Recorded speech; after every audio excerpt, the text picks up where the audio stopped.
पिसाळलेला कुत्रा चावला म्हणून माणूस गुडघ्यावर रांगायला लागला, आजूबाजूच्या लोकांवर हमला करायला लागला आणि याच घटनेनं संपूर्ण परिसरातील लोकांमध्ये भीतीचे वातावरण निर्माण झाले। तर मित्रांनो, काय आहे या घटनेमागचं सत्य, कुठे घडलाय हा भयंकर प्रकार, तर संपूर्ण घटना पाहू। आपण पाहत आहात जबरदस्त मुद्दा। तर मित्रांनो, पिसाळलेला कुत्रा चावलेल्या व्यक्तीचा हा व्हिडिओ प्रचंड सोशल मीडियावर व्हायरल होतोय, पण अजून या घटनेमागचं संपूर्ण सत्य काही लोकांना माहीत नाही। मित्रांनो, सोशल मीडियावर व्हायरल होत असलेला हा व्हिडिओ सातारा जिल्ह्यातील रहमतपूर रस्त्यावरील अंगापूर या रहमतपूर रस्त्यावर हा व्यक्ती सकाळ सकाळी एकदम कुत्र्यासारखा गुडघ्यावर बसून जीभ बाहेर काढून अचानक लोकांवर हमला करत होता। त्यामुळे लोकांमध्ये भीतीचे वातावरण निर्माण झाले आणि लोकांनी ते व्हिडिओ काढून सोशल मीडियावर व्हायरल केले आणि या व्हायरल व्हिडिओमुळे लोकांमध्ये चर्चा सुरू झाली की रेबीज झालेला कुत्रा, पिसाळलेला कुत्रा याला चावल्यानं हा पिसाळलाय।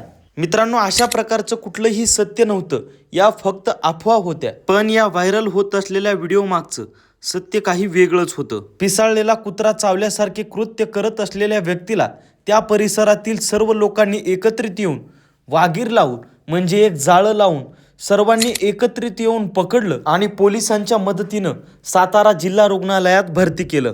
पण रुग्णालयात भरती केल्यानंतर सत्य काही वेगळं समोर आलं। डॉक्टरांनी या व्यक्तीचा पूर्णपणे तपास केल्यानंतर सांगितलं की याला कुठल्याही प्रकारचा कुत्रा चावलेला नाही किंवा याला कुठल्याही प्रकारचा रेबीज सारखा रोग झालेला नाही, तर हा व्यक्ती मनोरुग्ण आहे। त्या व्यक्तीच्या परिवारातील व्यक्तीला हा प्रकार विचारल्यानंतर त्यांनी सुद्धा सांगितलं की काही वर्षापूर्वी सुद्धा हा व्यक्ती असेच कृत्य करत होता। तर मित्रांनो, या व्यक्तीला कुठल्याही प्रकारचा पिसाळलेला कुत्रा चावलेला नव्हता, या फक्त अफवा होत्या।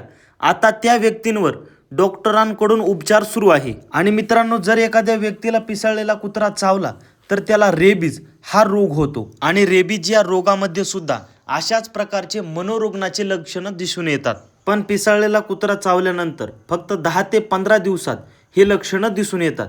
त्याचे लक्षणं असे आहेत, तर रेबीज झालेल्या व्यक्तीला सर्वप्रथम जळजळ होते, त्यानंतर पाण्याची भीती वाटते आणि अशा प्रकारची वेड्यासारखे कृत्य करायला लागतात। पण मित्रांनो, या घटनेनंतर जर आपल्याला सुद्धा पिसाळलेला किंवा साधा कुत्रा चावला तर ताबडतोब डॉक्टरांकडून जाऊन कुत्रा चावल्याचे लसीकरण करून घ्या। आपल्या आरोग्याकडे दुर्लक्ष करू नका आणि अशा प्रकारच्या सोशल मीडियावर व्हायरल होत असलेल्या अफवांवर विश्वास ठेवू नका। अगोदर त्या घटनेमागचं संपूर्ण सत्य जाणून घ्या आणि त्यानंतरच अशा प्रकारचे व्हिडिओ व्हायरल करा आणि अशाच प्रकारच्या घटना, अशाच प्रकारच्या घटनेमागं दडलेलं सत्य जाणून घेण्यासाठी आपल्या जबरदस्त मुद्दा या यूट्यूब चॅनलला सबस्क्राईब करा।